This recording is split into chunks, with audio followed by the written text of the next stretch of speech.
Olá, meu nome é Rodrigo Biondo e eu sou responsável pela assistência técnica e suporte pós-vendas da Vidence Medical. Hoje vamos falar sobre como fazer a correta manutenção do seu Ethereum MX. É muito importante conhecer essas dicas para que você possa utilizar o seu equipamento de forma correta e prolongar a vida útil do aparelho. Neste vídeo você vai aprender sobre todos os cuidados que você deve ter com o Ethereum MX, além de falarmos sobre manutenção preventiva para clientes e distribuidores. Vamos começar?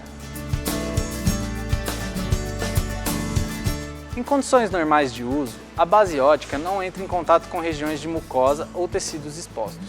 Como ela possui lentes em sua parte interna, recomenda-se somente limpeza externa com gaze e álcool 70.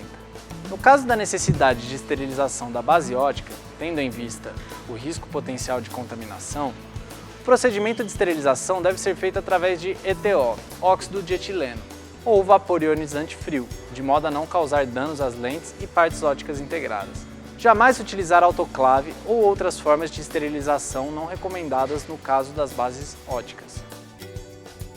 Então é isso, espero que você tenha entendido todos os procedimentos e caso ainda tenha alguma dúvida, entre em contato com a gente.